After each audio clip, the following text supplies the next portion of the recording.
Hola, un cordial saludo.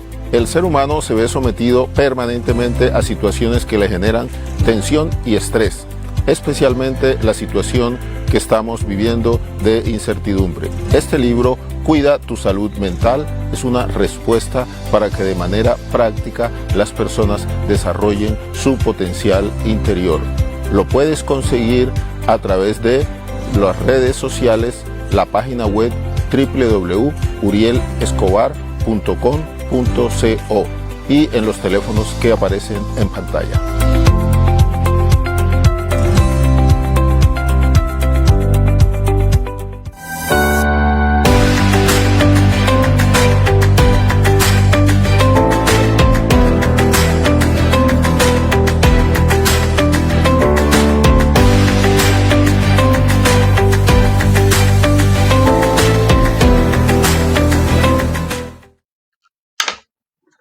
Muy buenas noches. Un cordial saludo. Comienzo con darle los agradecimientos a las personas que nos han seguido a lo largo de esta serie de programas Mente-Cuerpo, una ventana a la salud mental. Ya en este 2021 vamos a cumplir 5 años de estar al aire, siempre tratando de brindar los mejores servicios, la mejor información en lo que tiene que ver con salud mental del individuo y de la comunidad. Siempre tratamos de que hayan programas que sean de mucho beneficio y por eso en el día de hoy sí que es un programa muy especial. Vamos a hablar de un tema que tiene mucha actualidad, pero que además hay muchas ideas, hay muchos conceptos con respecto a este tema que se denomina adicción y neurociencias. Bases biológicas y emocionales de los comportamientos adictivos. Me van a acompañar dos personas que son especialistas reconocidos en lo que tiene que ver con el tema tanto de la investigación desde el punto de vista experimental como los estudios desde el punto de vista clínico. Y voy a comenzar con el primer invitado, Jaime Padilla Morales. Jaime es licenciado en Biología y en Química, es magíster y doctor en Fisiología Animal, es profesor titular de la Universidad del Atlántico. Con Jaime, como decimos allá en la costa, lo conozco desde que el diablo era chiquito, que hace mucho tiempo. Y hemos tenido una amistad. Precisamente hace pocos días estuvimos conversando y él me comentaba acerca de una serie de estudios, una serie de investigaciones que he estado haciendo allá en su cátedra. Jaime, para mí es un verdadero honor presentarte. Gracias por aceptar la invitación y bienvenido al programa Mente Cuerpo. Buenas noches, saludo doctor Uriel, gracias por la invitación. Saludo a Carlos, también el doctor que me acompaña hoy, y también saludo a toda la audiencia que tiene tu programa. Esperemos que hoy podamos hablar un poquito sobre algunas experiencias pedagógicas que hago con mis estudiantes de la Universidad del Atlántico. Bien, y otro gran amigo, directamente de San Basilio de Palenque, un hijo predilecto de San Basilio, Carlos Arturo Cassiani Miranda. Carlos es médico psiquiatra, magíster en drogodependencias, es presidente de la Asociación Colombiana de Patología Dual, coordinador de Red Estigma, docente de la Universidad UDES, de allá de Bucaramanga. Carlos, para mí es un verdadero placer presentarte y darte los agradecimientos por aceptar la invitación. Gracias, Uriel. Para mí también es un placer enorme. Un saludo especial a todos los asistentes que han tomado su tiempo para acompañarnos. Un saludo especial a la gente de mi pueblo, de San Basilio de Palenque, sobre todo porque, con el permiso de Uriel, voy a hacer un homenaje corto a Fredman Erazo, nuestro amado líder social que fue asesinado hace unos días. Entonces, le decimos a Fredman que estamos aquí siguiendo su legado de educar a la comunidad en este sentido. Entonces, no quiero ceñir de tristeza el saludo y invitarlos a que disfruten este espacio. ¿Ya? Saludos a todos mis paisanos y a todos mis amigos. Muy bien, gracias. Bueno, Jaime y Carlos, yo quiero comenzar esto matizando con algo que me sucedió en el día de hoy. En el día de hoy estaba conversando con los chicos que están haciendo su proceso de transformación de vida. Son personas adictas y están en tratamiento. Y yo habitualmente siempre comienzo, después que hacemos el ejercicio de meditación y el ejercicio de yoga, ejercicios de interiorización, hablando un poco con ellos.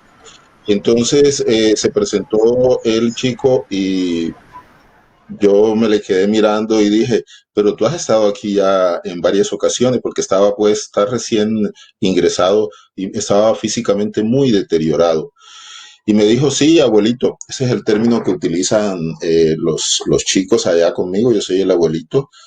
Yo he estado ya por lo menos en unas 7 ocasiones y de mis 40 años llevo casi 14 luchando contra la droga. Yo he tratado de dejarla en varias ocasiones, pero ha sido imposible porque siempre tengo recaídas.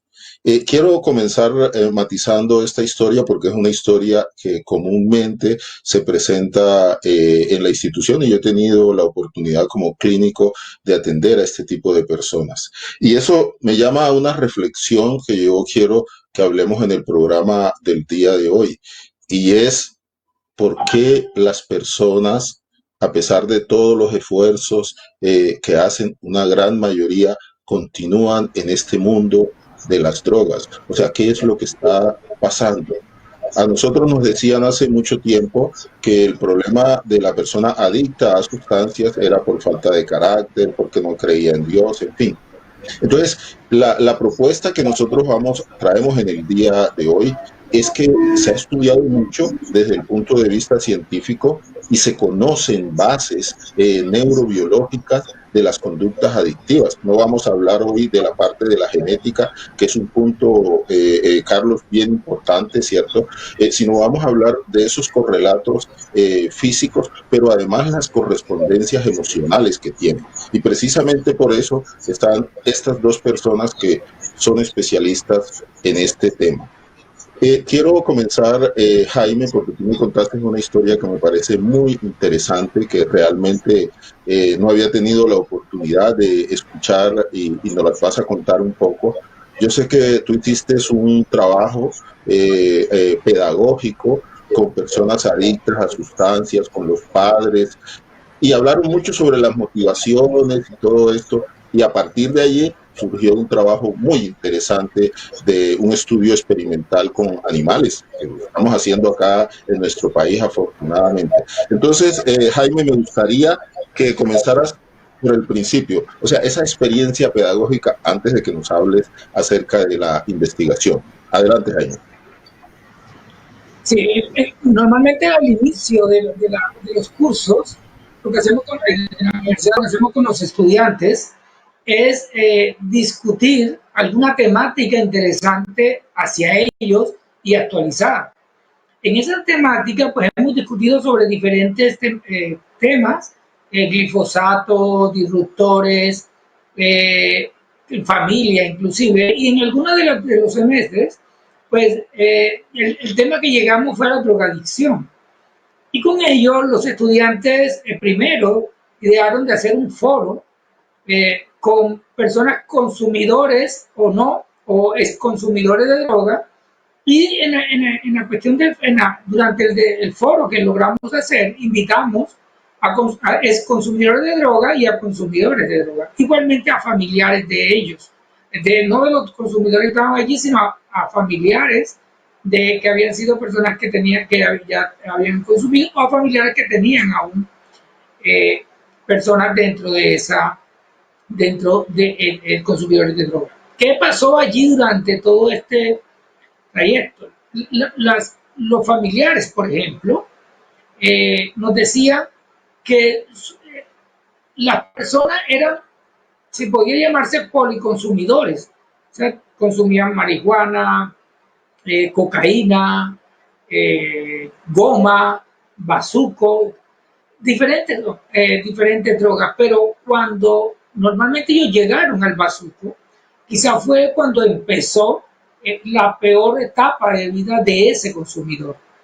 Y nos planteaban los familiares que a pesar de las drogas, y ellos también, que a pesar de estar consumiendo drogas de otro tipo, cuando empezaron a consumir el bazuco, empezó el distanciamiento familiar y conllevó a todos ellos a irse de su casa, a alejarse de su casa, a ser, como decimos, habitantes de la calle. Y en esa experiencia que nos contaban, nos decían que el consumo inicial, cuando empezaron a consumir bazuco, se generaban en ellos, en principio, una euforia, como muy activos, inclusive el consumo de alimentos, algunos decían que se aumentó, pero cuando eso fue generando, cuando fue aumentando ese consumo, ya cambió totalmente el comportamiento de ellos. Planteaban más pasividad en el sentido del movimiento, un deterioro en la presentación personal, igualmente un deterioro en el aseo personal. También narraban de que tenían problemas de recuerdos. Algunos de ellos ya no consumían alimentos, por lo tanto la disminución del peso se hacía bastante notorio, ¿no? Algunos de ellos planteaban de que llegaban allí porque tenían problemas familiares, violencia familiar, problemas económicos, autoestima de algunos de ellos, en el sentido, uno contaba de que había caído con su jefe porque su jefe consumía droga y pues él terminó consumiendo droga y terminó en el bazuco. Más o menos eso, las madres hablaban el rechazo de algunas, el acompañamiento de otras, inclusive cuando estaban fuera, el momento en que llegó ya a ellos a desconfiar porque robaban en su casa para el consumo de droga. Alguna madre comentaba de que salía a la calle a ver a su hijo y pues lo que le daba era, obviamente lo ayudaba con especie, no con dinero por cuestiones de droga, ¿no? Más o menos era la experiencia, digamos, que se daba fuertemente en este tipo de discusión. Los que habían salido de eso decían que cuando habían vuelto a sus casas no habían podido restituir totalmente la confianza de los familiares todavía. Decían que los familiares tenían unos que recayeran, otros que hiciesen los robos que habían hecho, y lo mismo los demás, la desconfianza con que tuviesen cerca niños pequeños, porque pues, podían creer que podía haber un tipo de violencia. Ellos se volvieron agresivos antes de irse a su casa. Más o menos, digamos, fue la experiencia que hubo. A partir de allí, con los estudiantes, como era el foro, en toda esa recopilación posterior que hicimos el foro, pues vimos que el bazuco había sido, de las drogas, las que más había incidido en el deterioro mental, físico y familiar de estas personas. Por eso fue el bazuco el que se escogió para posteriormente experimentar con animales y ver qué pasaba con ellos en este experimento. Más o menos fue la experiencia con los familiares de los consumidores y los propios consumidores. Muy bien, Jaime, bien interesante esa parte introductoria, ¿no? Porque la investigación siempre surge de eso. A el buen investigador, como en el caso tuyo, ¿cierto? Con esta experiencia que tuviste, que sin duda alguna merece creo que ha sido publicada, pero merece ser conocida. Casi siempre nosotros comenzamos con la experimentación en animales, ¿no? Por supuesto, lo que ha pasado ahora, por ejemplo, con la vacuna, que siempre se comienza con animales y ya después va pasándose a humanos. Entonces es bien interesante, yo los invito a todos los que nos están siguiendo en este momento, que es un número bien interesante, de que por favor, si tienen algunas inquietudes, me las vayan formulando para yo irle preguntando a los panelistas con respecto a esas inquietudes. Ya Jaime posteriormente nos va a hablar acerca de cuál fue, cómo fue los inicios, digamos así, de ese estudio experimental. Y ahora, Carlos, yo había colocado al comienzo como especie de una viñeta, ¿no? Yo estoy absolutamente seguro que a ti como clínico también te han pasado cosas similares con respecto a tus consultantes, ¿no? El caso que me pasó con este chico, que siempre a uno le preguntan y siempre ha habido, eso es uno de los mitos, ¿no? Con respecto de las adicciones. Muchas personas, e inclusive personal de salud, piensan que con el adicto no hay nada que hacer, ¿cierto? Que eso es irrecuperable. Entonces, me gustaría, Carlos, que hablaras un poco acerca de por qué es tan difícil en tantas personas desengancharse de ese deseo del consumo. Bueno, buenas noches nuevamente. Ciertamente, una de las enfermedades del ser humano que más tienen recaídas son los trastornos adictivos o trastornos por consumo de sustancias o la dependencia a sustancias psicoactivas. Son los nombres que tienen. Pues, no es fácil responder eso porque las causas precisas por las cuales unas personas inician el consumo de sustancias y progresan a la adicción no están del todo establecidas. Es un campo de investigación muy amplio donde todavía hay muchos interrogantes y tenemos que ser honestos con eso.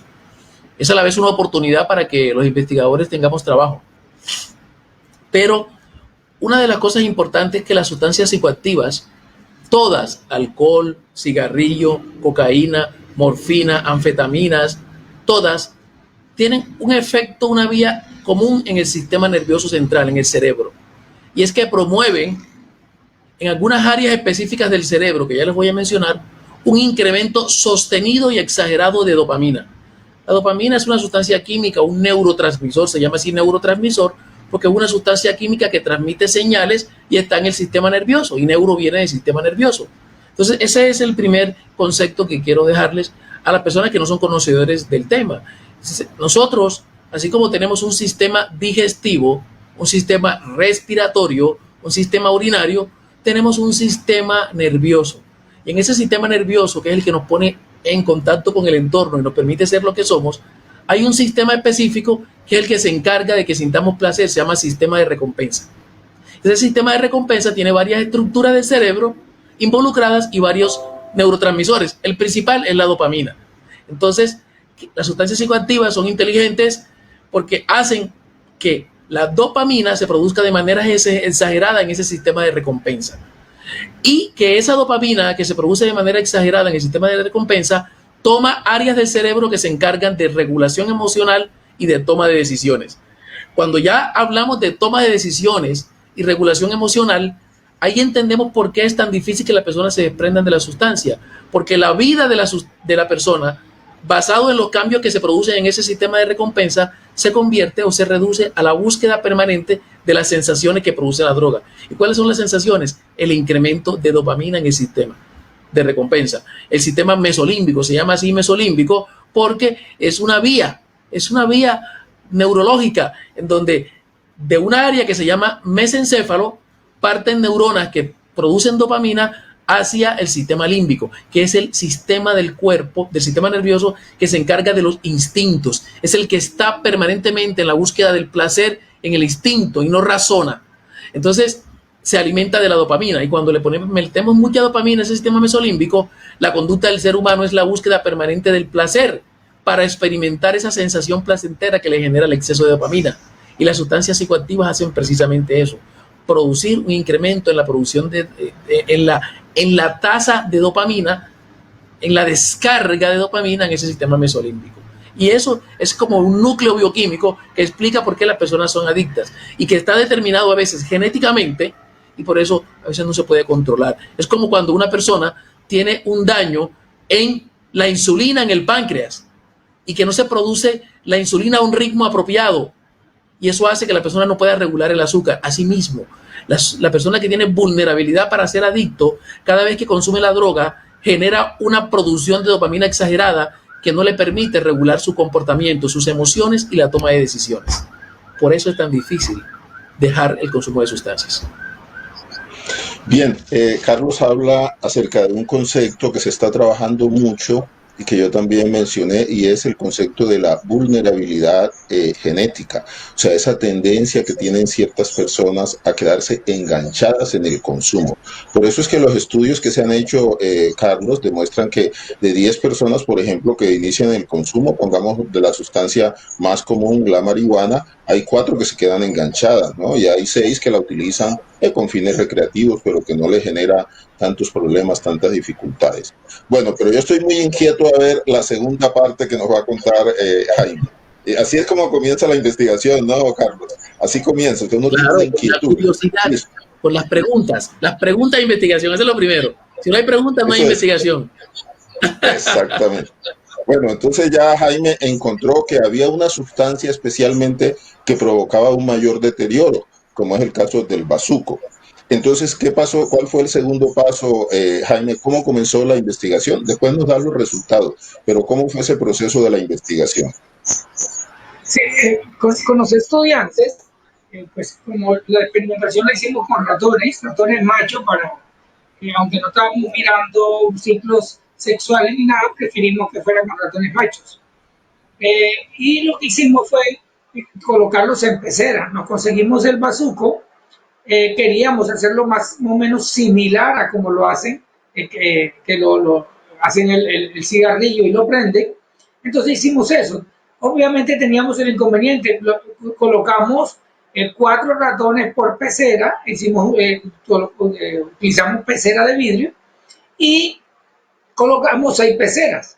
Bueno, eran 4 animales por peceras y no todos los animales de la pecera eran consumidores, ¿no? Sino que variamos. En una había uno solo, en otra habían 2 y así íbamos haciendo, en una habían todos, etc. Claro que cuando íbamos a hacer con el bazuco sacábamos los animales que no eran consumidores, pero una vez terminaba lo volvíamos a colocar simplemente a ver los 2 comportamientos. Lo que hicimos fue quemar la droga y teníamos que tapar la pecera porque por la densidad del humo, obviamente le iba a subir y al taparla, pues hacía el recorrido y volvía a bajar acá. Y de esa forma el animal tenía acceso al humo de la droga, ¿no? Obviamente teníamos el cuidado de en algún tiempo abrir, quitarle la tapa a la pecera para que hubiese una entrada de oxígeno y el animal no se nos fuera a asfixiar, ¿no? Eso fue más o menos en esa etapa, pero fueron 3 semanas de investigación con ellos. Le dábamos 2 dosis diarias y quemábamos en la mañana y quemábamos en la tarde una dosis considerada dosis en la calle. Lo que hacíamos, lo que pasa es que a una semana, hablando solo del diseño, a la semana siguiente vimos ya que algunos animales corrían peligro de quemarse, después explicaremos por qué, y entonces dividimos con una malla la pecera, entonces cuando quemábamos quedaba de un lado la quema y los animales quedaban del otro lado, ¿no? Y de esa forma fue que miramos y a partir de allí pues vimos lo que pasaba en los animales, pero más o menos el diseño experimental fue de eso, le colocábamos comida y agua igual a todos todo eso. Repito, el único momento en que sacábamos los animales no consumidores era el momento en que estaba ya prendido. Una vez de eso, volvíamos a colocar los animales que no consumían en las peceras junto con los que consumían. Y a partir de allí, pues fuimos mirando los comportamientos que, como me comentas, doctor Uriel, pues lo comentaré posteriormente.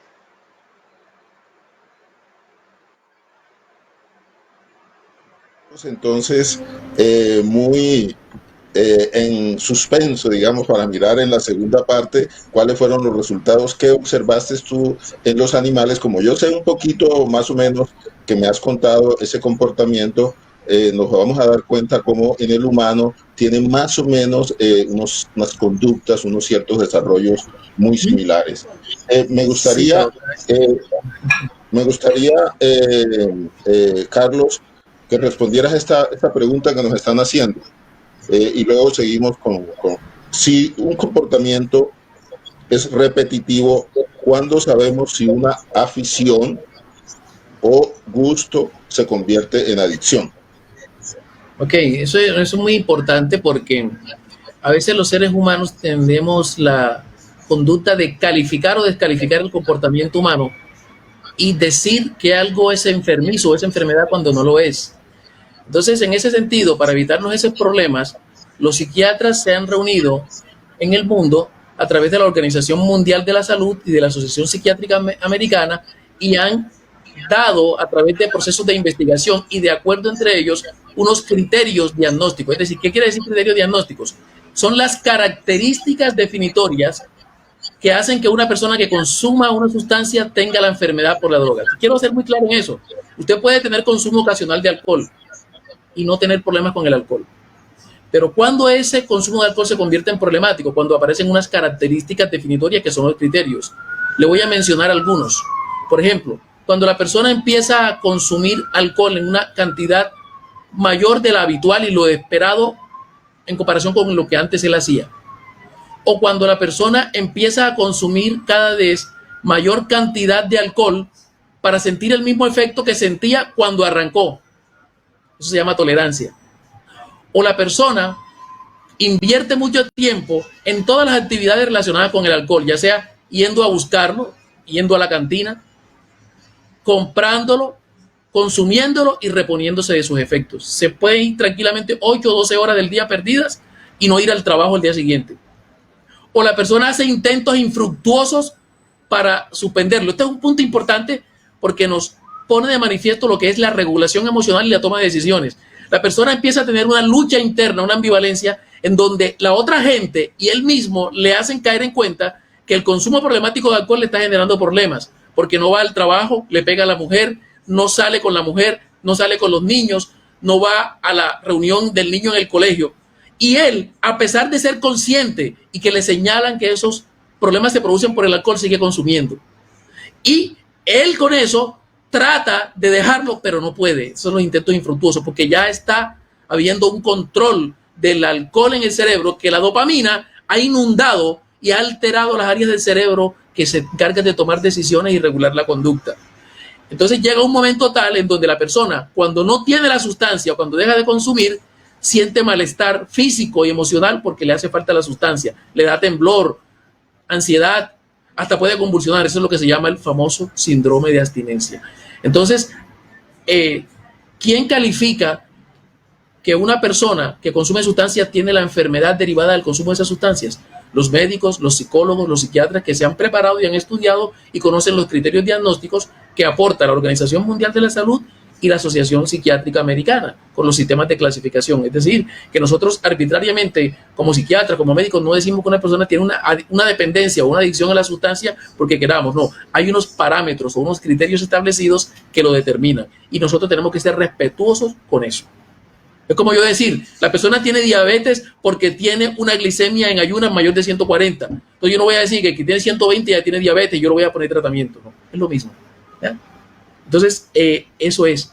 Entonces, la conclusión es, no todos los que consumen sustancias desarrollan el trastorno por consumo de sustancias. ¿Quiénes los desarrollan? Aquellos que tienen una combinación entre la vulnerabilidad o riesgo genético y factores ambientales, de lo que vamos a hablar en la segunda parte.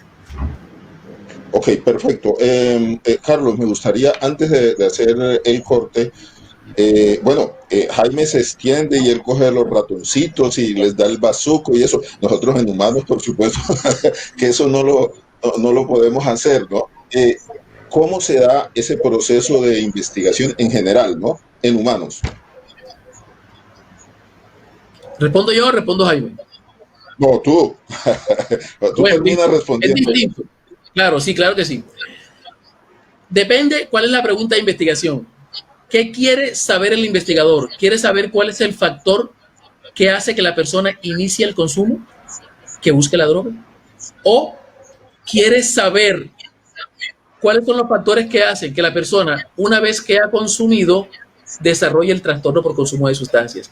Entonces aquí, mi querido Uriel, la tendencia hoy en investigación a entender las adicciones es un modelo que se llama diátesis-estrés. ¿Qué quiere decir eso? Diátesis-estrés. ¿Qué es diátesis y qué es estrés? Diátesis es el factor genético, la vulnerabilidad. Que la persona tiene un gen que es un gen de riesgo para desarrollar la adicción. Para las personas que no son expertos en el tema, los genes son partículas pequeñas que están en las células, en el núcleo de las células, que se encargan de transmitir la herencia.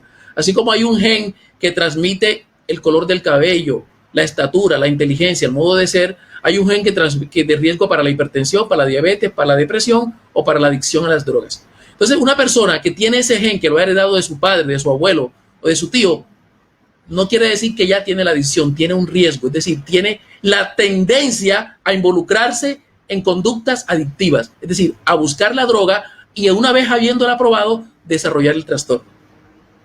Pero ahí viene la cuestión. Los estudios hoy han demostrado que el factor genético no es suficiente. Tiene que haber una combinación de los factores genéticos con ambientales. Por ejemplo, voy a poner un ejemplo de un estudio que se hizo para ver la relación que tenía la vulnerabilidad genética de tener genes de riesgo para consumo de tabaco y el apego inseguro. Entonces, fíjense ustedes cómo los factores genéticos con los ambientales. Entonces, cuando hablamos de los factores ambientales, son los factores familiares, sociales y culturales. Ejemplos, en la familia, que haya un pobre monitoreo de los padres, que los padres no cuiden a los hijos o que tengan una conducta agresiva con los hijos, o que haya en los padres consumo de sustancias. Comunitarios o sociales, que haya disponibilidad de las drogas. Sociales, que haya medios de comunicación que promuevan el uso de drogas como ideal de la cultura. O que haya leyes que promuevan el uso libre de sustancias para adolescentes cuando ellos no tienen la capacidad para decidir, por ejemplo. Entonces, en este estudio que le estoy diciendo de Olson y colaboradores en Hungría, se demostró que había una interacción o una combinación entre tener un gen de riesgo para consumo y el apego inseguro. Y pasaba que las personas que tenían el gen de riesgo eran más sensibles al apego inseguro. Es decir, los que no tenían el gen de riesgo, a pesar de tener apego inseguro, no desarrollaban la sustancia, el consumo de sustancia. Entonces, eso es bien importante. Voy a poner el ejemplo así. Tengo a Samuel y tengo a Guillermo. Samuel tiene el gen de riesgo para consumo de alcohol. Guillermo no lo tiene. ¿Listo? Entonces, Samuel tiene más probabilidad de desarrollar el consumo que Guillermo. Pero el gen solo no determina el factor social y ambiental. Guillermo, que no tiene el gen de riesgo, está sometido a un ambiente difícil, donde los padres maltratan, donde los padres consumen, donde hay disponibilidad de drogas, pero como él no tiene ese gen que lo hace vulnerable, él tiene otros genes protectores que le dan un sentido a su vida y que él quiere salir adelante, a pesar de él tener más riesgo en su entorno, no consume, no desarrolla. Pero Samuelito, el pobre Samuel, a pesar de que no vive en un entorno tan difícil, tiene pocos factores de riesgo, pero esos pocos factores de riesgo son suficientes para combinarse con el factor genético que él tiene para que Samuelito termine consumiendo. Y la gente dice, ahí, Guillermo estaba más jodido, tenía un entorno más difícil, y Samuel, que lo tenía más fácil, se desarrolló la adicción. La respuesta puede estar en que Samuel tenía un gen de riesgo para la adicción.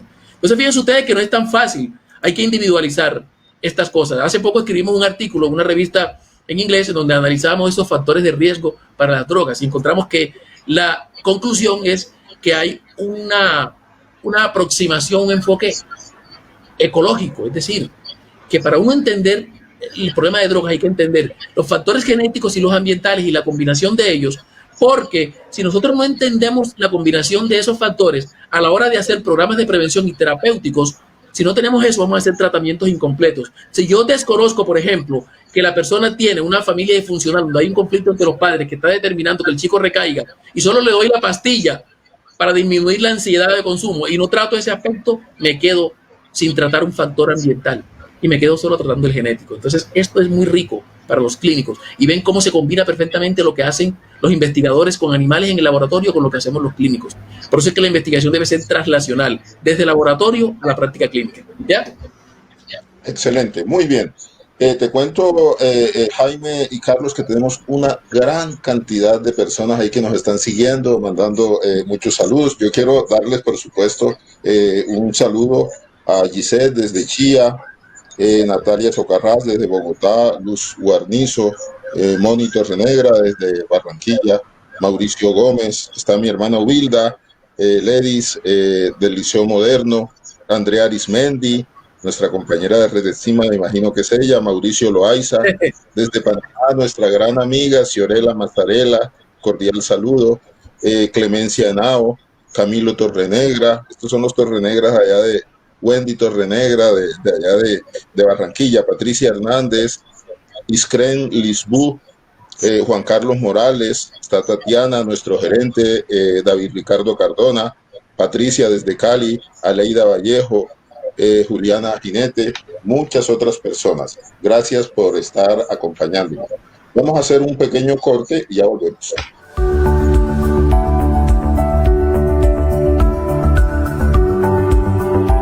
Hola, un cordial saludo. El manejo de la incertidumbre en la situación actual. En Colombia y en el mundo se han hecho y se continúan haciendo estudios acerca de las repercusiones que tiene la situación de la pandemia actual en la salud psicológica y emocional de las personas. Y los estudios coinciden, por supuesto, es que se ha incrementado la afectación y que están apareciendo muchos síntomas, principalmente lo que tiene que ver con la ansiedad, la depresión, la incertidumbre. Vamos a hablar un poco con respecto a la incertidumbre. Las personas, de una manera natural, por supuesto, se están y se preocupan mucho no ser infectados ellas, sus familiares. Eso genera angustia y genera una serie de expectativas que hacen que las personas se afecten desde el punto de vista psicológico y emocional. ¿Qué podemos hacer nosotros para el manejo de la incertidumbre? Lo primero es evitar hasta donde sea posible la sobreinformación. Hay que buscar fuentes fidedignas y confiables con respecto a cómo va el desarrollo de la pandemia en el mundo y en Colombia. Lo otro es tener la absoluta seguridad de que esta situación va a pasar. Por muy difíciles que sea, va a pasar y lo vamos a superar.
Bueno, continuamos con nuestro tema del día de hoy, programa Mente Cuerpo, una ventana a la salud mental, que es patrocinado por Psico, Salud y Transformación, una institución que está dedicada al manejo de los trastornos mentales en general y especialmente de las conductas adictivas, con su sede en la ciudad de Cartago, en la ciudad de Pereira, Dos Quebradas, y esperamos que próximamente Psico Caribe, para brindar atención a las personas del Caribe colombiano. El tema de hoy ha sido extremadamente interesante. Estamos hablando de adicción y neurociencias.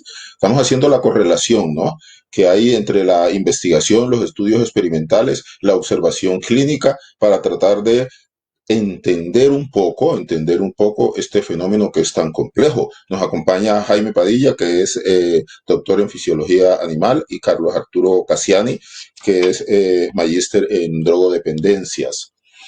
Jaime y Carlos, este es un tema bien interesante para un congreso internacional, ¿no? Que veo que se le fue la señal a Carlos, pero me imagino que ya dentro de poco nuevamente se va a conectar. Eh, es un tema muy, muy interesante de verdad para tocar en algún congreso. Bueno, Jaime, nos tienes, como dicen ahí, en expectativa. Comenzaron haciéndose las preguntas que se hace el investigador acerca de lo que se observa, lo que los familiares y las propias personas experimentaban, ¿cierto? Lo primero. Lo segundo, comenzaron a hacer la investigación, el estudio experimental con ratones. ¿Y qué pasó? Cuéntanos esa otra parte. Sí, claro. La parte experimental la podíamos dividir en dos fases, fueron 3 semanas. Digamos como que la primera semana y las otras 2 semanas, llamémoslo así, ¿no? Es que en esa primera semana el comportamiento del animal fue diferente a la semana 2 y 3. En la primera semana ellos tenían, después del consumo, eh, eran como más activos, ¿no? Tenían una actividad un poco mayor, se volvieron un poco agresivos ellos también, y sobre todo cuando se le acercaba otro animal en esa parte. Después comienza la segunda semana, comienza más o menos normal. Cuando comienza la segunda semana empezamos a notar cambios fuertes en eso, y uno de los cambios, bueno, ya empezaba a notarse cambios en el acicalamiento. Los animales normalmente ellos acicalan ellos mismos y se pueden acicalar los otros, pero ya ellos empezaron a no aceptar el acercamiento de los otros animales y tampoco el acicalamiento ni de los otros ni de ellos. Fue uno de los primeros cambios que empezamos a observar, y allí se empieza a observar un cambio, como no se limpia, un cambio en el pelaje del animal. Pero una de las cosas curiosas que nos pasó es que en la segunda semana algunos de los animales se iba directamente bueno, empecemos. Como el humo arranca y es menos denso, tenía que llegar hasta el techo de la pecera y volver. Así que ellos los esperaban acá abajo cuando el humo volvía. Algunos de estos animales no esperaban que el humo fuese, sino que iban directamente donde se estaba quemando la droga. Y eso nos conllevó a que empezaran a quemarse los bigotes, ¿ya? Eso generaba un problema, y lo que nos tocó fue colocar una especie de una malla de alambre, y hicimos esa división. ¿Qué sucedió con esos animales entonces? Ya que cuando prendíamos la droga y tapábamos, mientras el humo subía hasta el techo y daba la vuelta, algunos de ellos subían por la malla e iban en busca rápidamente del humo. Y allí se quedaban, algunos cogían el humo y bajaban, pero otros, ya casi en la tercera semana, se quedaban allí tomando el humo, hasta que caían muertos, ¿cierto? Los muchachos decían, murió por sobredosis. Entonces, eso es una de las cosas que nos pasaba con estos animales. Ya en esta segunda semana, la alimentación, a partir de la segunda semana, la alimentación en ellos disminuyó. Ya no eran animales que comían mucho, los animales empezaron no solo a no acercarse al otro, sino que a alejarse de los otros. Se arrinconaban mucho, sobre todo después de la dosis, se quedaban allí muy quietecitos en ese sentido, y como no se acicalaban y pasaban los días, cuando volvíamos a meter a los animales que no eran, no estaban consumiendo la droga, no los teníamos como sujeto experimental, se notaba era muy notorio el color.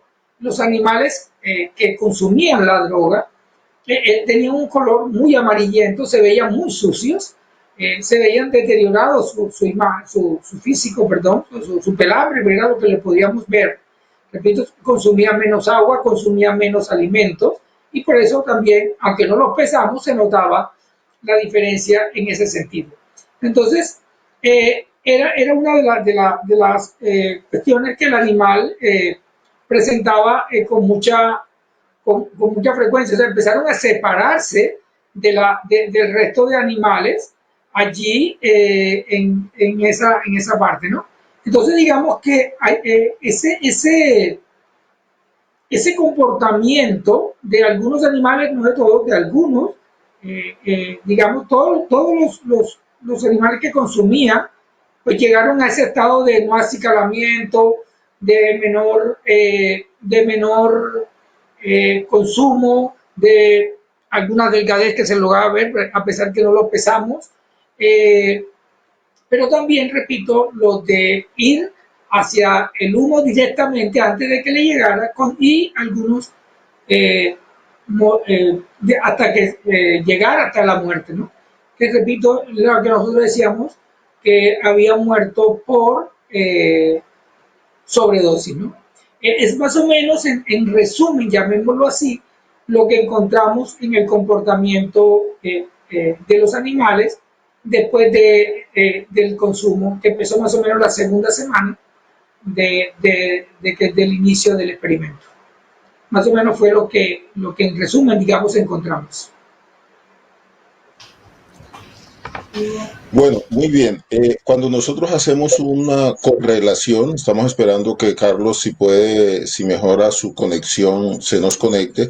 Si nosotros hacemos una correlación entre el comportamiento del adicto, el adicto humano, y la experiencia que nos acaba de comentar Jaime, es algo que tiene unas características muy similares. Y esta parte yo sí no la conocía. Acuérdense de la viñeta que yo coloqué al inicio, de esa persona que vi en el día de hoy y que estaba desde el punto de vista francamente deteriorado. Eso es algo que uno observa como clínico en su cotidianidad en personas que han llegado a un nivel de adicción sumamente intenso. Lo otro es, miren el comportamiento de los animales. Hay una tendencia, digamos, al aislamiento, hay una tendencia al descuido, hay una tendencia que las personas, por ejemplo, que consumen ciertas sustancias, y especialmente el bazuco, pierden como el deseo del alimento, y si ellos consiguen algunos recursos es para invertirlos en la compra de la sustancia. No sé, Carlos, si tú alcanzaste a escuchar algo acerca de ese comportamiento tan bizarro, digamos así, que tuvieron los ratones al final de esas 3 semanas del estudio experimental que hicieron en la Universidad del Atlántico. Porque pues estuviste ahí desconectado, pero yo creo que hice un resumen acerca de esas características, ¿no? De que algunos de estos ratones murieron, ¿cierto? Otros tenían como una tendencia compulsiva a la búsqueda del olor, ¿no? del bazuco, y definitivamente había un descuido en su acicalamiento, pues, que habitualmente ellos hacen. Y decía también al comienzo de esta segunda parte que este tema, lo que está tocando la investigación experimental con animales, que toca Jaime, lo que tú estás tocando es sin duda alguna un tema muy, muy interesante para nosotros poderlo presentar a nivel de un congreso, ¿no? A nivel nacional o internacional, porque sin duda alguna estamos haciendo como una conexión, digamos, de cómo se va dando este proceso. Me gustaría, Carlos, tú hablaste al comienzo acerca de cuáles son esos centros o circuitos cerebrales que en el ser humano están implicados en la conducta adictiva, y qué se puede observar en el adicto, ¿cierto?, con respecto a su comportamiento, como los aspectos principales.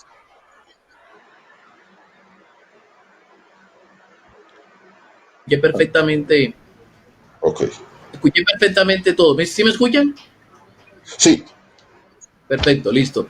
Entonces, sí, como les decía, voy a retomar lo que decía Eric Kandel, un psiquiatra psicoanalista que fue premio Nobel de medicina en el 2000, porque descubrió en un animalito que se llama Aplysia californiana los mecanismos neuronales moleculares que explicaban el proceso de aprendizaje y memoria. Él a través de todos esos estudios nos enseñó el concepto de plasticidad neuronal, que es un fenómeno en el cual se observa que hay una capacidad de las estructuras del sistema nervioso y las células nerviosas de cambiar estructuralmente y de reorganizar sus conexiones sinápticas y de modificar eso.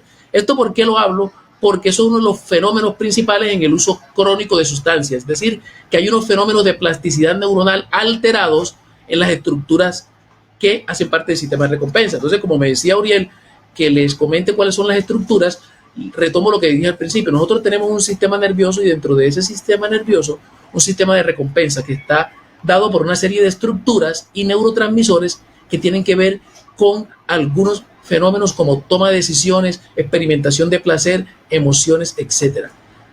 Esas estructuras tienen varios circuitos. ¿Cómo así circuitos? Son vías en donde unas estructuras anatómicas se relacionan con otras. ¿Y quién hace esa relación? ¿Quién manda el mensaje? Los neurotransmisores. Por eso nosotros hablamos, por ejemplo, del circuito mesolímbico que les decía ahorita, que ese es el circuito más importante en adicciones, porque en ese circuito mesolímbico se produce dopamina desde el mesencéfalo, desde una estructura que se llama área tegmental ventral, hasta una estructura del sistema límbico que se llama núcleo accumbens. Ahí hay un exceso de producción de dopamina. Pero ahí no acaba el asunto. En la fase aguda del consumo de drogas, lo que hace que la persona quiera consumir más y más es precisamente ese aumento de dopamina mesolímbico. Ahí estamos, ¿cierto? Pero ¿qué pasa después? Ahí no queda el asunto. Viene otra vía de ese sistema de recompensa que se altera por el consumo de sustancias. Es la vía mesocortical. ¿Cómo así mesocortical? De esa misma mesencéfalo parten unas proyecciones de dopamina hacia la corteza prefrontal, que es la parte del cerebro más desarrollada que tenemos los seres humanos, que es la encargada de todos los procesos de funciones mentales superiores, que algunos de los psicólogos hoy lo llaman como funciones ejecutivas, que son unas habilidades que tenemos para generación, supervisión, regulación y ejecución y reajuste de conductas para adecuadas a los objetivos que nosotros tenemos, es decir, para planificar cosas. Y en esa corteza prefrontal hay algunas subáreas que tienen funciones específicas. Por ejemplo, la corteza prefrontal dorsolateral, que tiene que ver con la flexibilidad mental, generación de hipótesis, ¿ya? Tiene que ver con secuenciación, planificación. ¿Por qué estoy hablando de todo esto? Porque todo esto se afecta a las personas que consumen droga. Hay una parte que se llama corteza orbitofrontal, que está relacionada con el proceso y regulación de las emociones. La corteza ventromedial, que tiene que ver con las emociones, con la indiferencia, con la experimentación de placer. Ahí también participa la amígdala. Entonces, lo que quiero resumir acá es que no solo la vía mesolímbica, sino la mesocortical, es decir, el núcleo accumbens y la corteza prefrontal se alteran por la sustancia. ¿Cómo se alteran? Porque empieza a haber un proceso de producción excesiva de dopamina que rompe el equilibrio de esos circuitos, ¿ya? Y hay otras estructuras que ayudan con el paso de los meses y los años en el consumo de la droga, que se vaya consolidando esos cambios que la sustancia hace en el cerebro, como lo es la amígdala, no la amígdala que tenemos en la faringe, sino la amígdala es una parte que tenemos en la parte interna del cerebro, en el lóbulo temporal, que se relaciona con la memoria emocional, es la que le pone el toque emocional a lo que nosotros recordamos y está relacionado con el miedo. Y hay otras estructuras, como por ejemplo el hipocampo, que tiene que ver con memoria. Por eso es que la persona adicta asocia, memoriza el entorno en que consume con la droga. Por eso es que la persona que tiene el trastorno por adicción, cuando sale de los procesos de rehabilitación y se encuentra con personas, lugares o cosas que le recuerdan el consumo, y se le activa el deseo, como si estuviera generando una bocanada de dopamina. Ahí que está actuando el hipocampo, la memoria. Entonces fíjense ustedes que a las personas que consumen sustancias le queda una huella de memoria por todo ese fenómeno de plasticidad neuronal negativa que generan las sustancias, ¿ya? Entonces, esas son las sustancias principales que participan y las estructuras cerebrales. Nosotros hace poco escribimos un artículo sobre una nueva sustancia que se están estudiando y que participa en el proceso adictivo y en las recaídas. Y son muy importantes en investigación. ¿Por qué? Porque ya están tratando de diseñar medicamentos que regulen a esas sustancias químicas. De hecho, los medicamentos que utilizamos para tratar a las personas con adicción regulan a la dopamina, a la serotonina, a la noradrenalina. Y se espera que en el futuro y que haya hallazgos prometedores en el Instituto Nacional de Investigación de Drogas sobre los moduladores o sustancias que regulan las orexinas o hipocretinas, que son unas sustancias que tienen que ver con eso. Ustedes pueden buscar orexinas, hipocretinas Casiani, Arrau, Porras, Alexander Blanco. Ahí van a encontrar un artículo interesante que les recomiendo porque hacemos un resumen ahí de toda la neurobiología de las adicciones y qué es lo último, cuáles son las últimas sustancias que se están relacionando con el consumo de las drogas.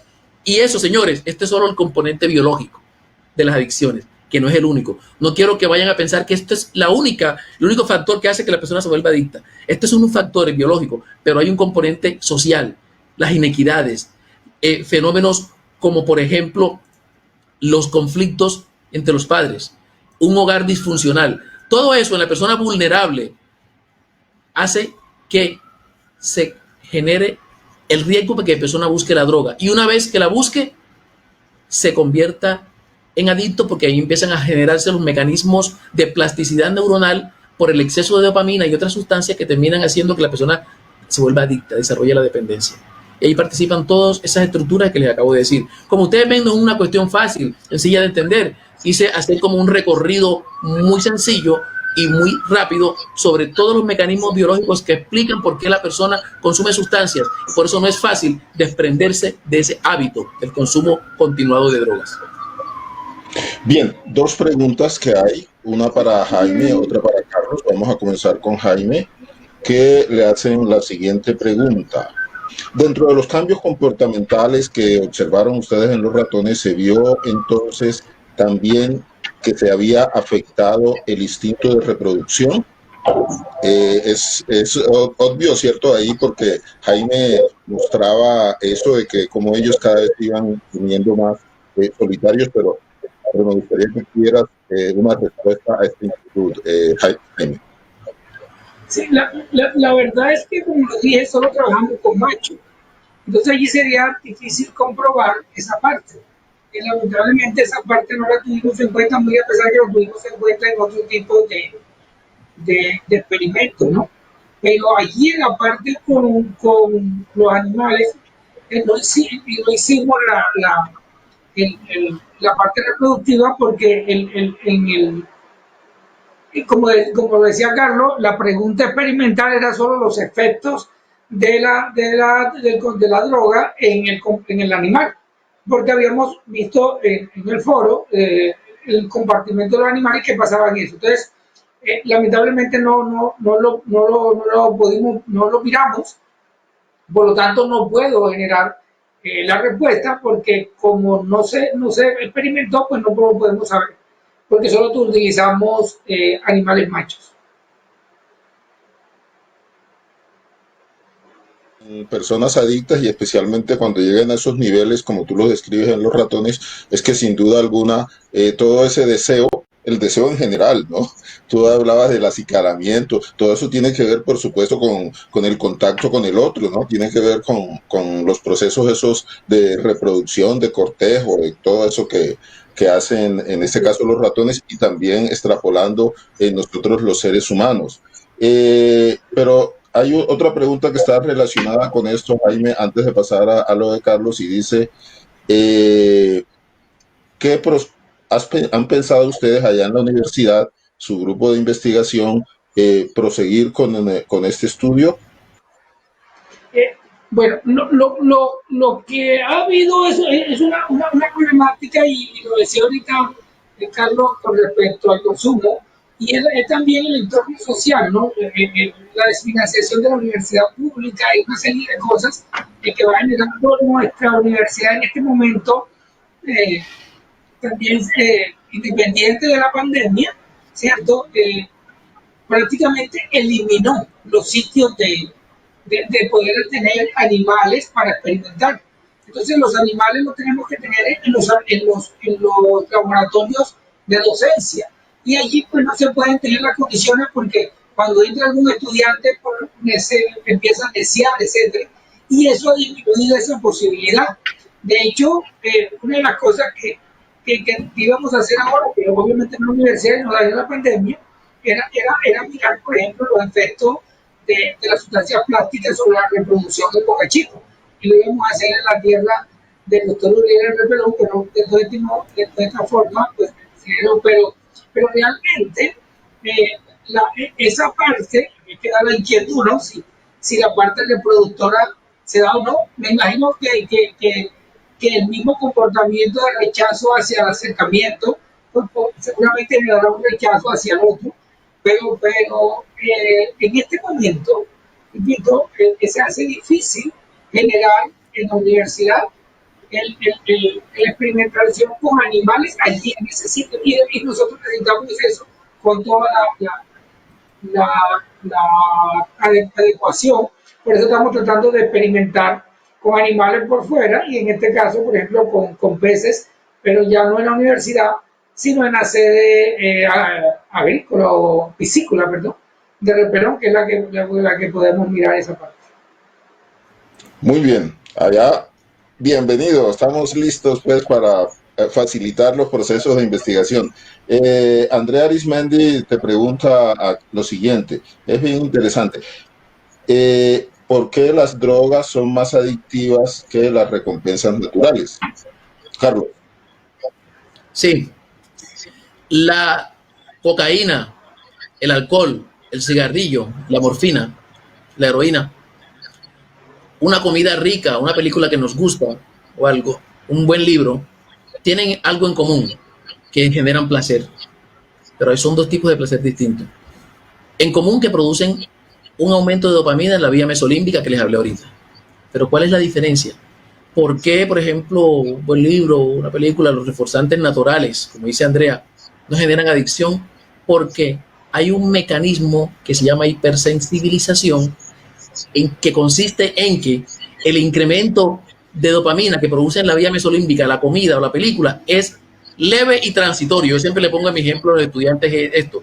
Dura 2 milisegundos la dopamina mesolímbica que se aumenta con la comida y con los reforzantes naturales, y tiene 5 newtons de fuerza. Pero la dopamina que se produce por las drogas recreativas tiene 500 newtons de fuerza y dura 1 hora. Entonces, ese proceso de el incremento suprafisiológico y sostenido de dopamina que producen las drogas es la que explica por qué ellas produzcan enfermedad y los reforzantes naturales no. Esa es la principal hipótesis que trata de explicar todo esto. Bien, los agradecimientos a Isa Zapata, Cristian Olarte, Diana Marcela Vergara de Puerto Boyacá, Camilo Torrenegra y de los Soles desde Bogotá. Vamos a hacer un corte y volvemos para despedir el programa. Hola, un cordial saludo. El ser humano se ve sometido permanentemente a situaciones que le generan tensión y estrés, especialmente la situación que estamos viviendo de incertidumbre. Este libro, Cuida tu salud mental, es una respuesta para que de manera práctica las personas desarrollen su potencial interior.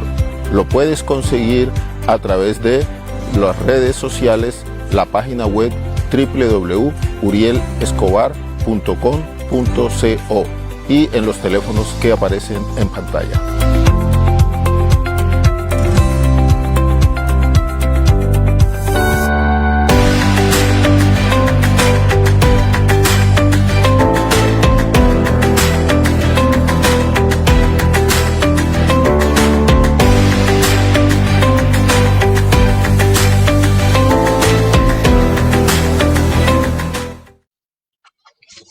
Bueno, hemos llegado al final del programa y lo único que se me ocurre decir es, wow, qué cantidad de información la que nosotros hemos recibido en el día de hoy, pero una información que está íntimamente conectada, íntimamente relacionada y que trata de hacer un acercamiento a un fenómeno tan complejo como es el comportamiento adictivo, no solamente a sustancias, sino a los comportamientos, a las adicciones no químicas que se llaman, que tienen más o menos un comportamiento bastante similar. Quiero darle los agradecimientos a Jaime y de pronto es un minuto ahí para que redondees la idea. Faltaba pues un tema que definitivamente no alcanzamos a tocarlo, pero Jaime, con la despedida, ¿qué piensas tú y cuáles son, digamos así, como el futuro de estos procesos de experimentación con animales? Sí, eso no se quedó solo allí, ¿no? Porque dentro de las discusiones que había, bueno, además de la experimentación animal, rápidamente te digo, posteriormente se dio un foro sobre familia, ¿ya? En la universidad invitamos diferentes pensamientos sobre qué pensaban sobre familia, pues precisamente hacia eso. Pero en cuanto a la experimentación animal, pues lo hemos venido siguiendo haciendo, ¿cierto? Ya hemos mirado en los animales no solo a nivel de adicción, sino a nivel, por ejemplo, llamémoslo también así de adicción. Ahora las personas no se pueden separar de los celulares, no se pueden separar del televisor y dentro de su habitación, que es mucho. Con eso hicimos un experimento. ¿Qué efecto pueden estar causando en las personas el hecho de estar con toda esa energía no ionizantes? Allí encontramos también muy interesante que bajan las defensas, y allí nos medimos, la medición que hicimos fue con los glóbulos blancos, y vimos cómo aproximadamente en 3 meses los glóbulos blancos se disminuyen. Así que con la experimentación animal, pues podemos acercarnos un poco, ¿verdad?, a ese proceso o ayudar algo a lo que posteriormente vemos en los humanos, o que también podíamos ayudar allí como un inicio a poder posteriormente aplicarlo a los humanos, ¿no? Creo que hacia allá vamos, y necesariamente tenemos que experimentar primero en animales, ¿no? Con el perdón de los animalistas. Gracias. Bueno, Carlos, el futuro de este proceso del conocimiento de las bases de la adicción, y por supuesto darte los agradecimientos y la despedida también.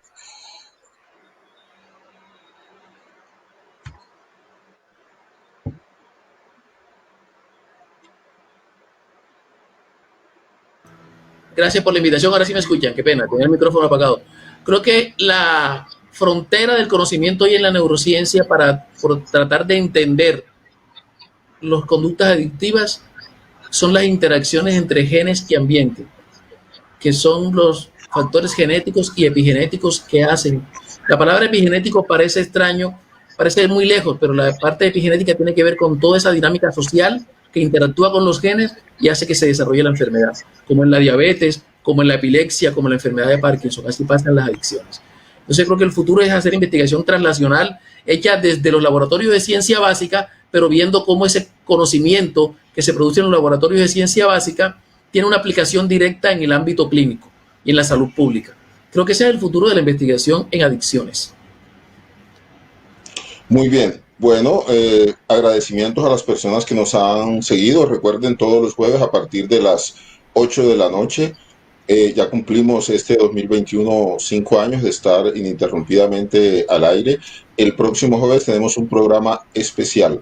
Vamos a hablar sobre interculturalidad, los aportes de la raza negra al desarrollo social de nuestro país y de la región. A todos ustedes, muchas gracias y nos vemos el próximo jueves.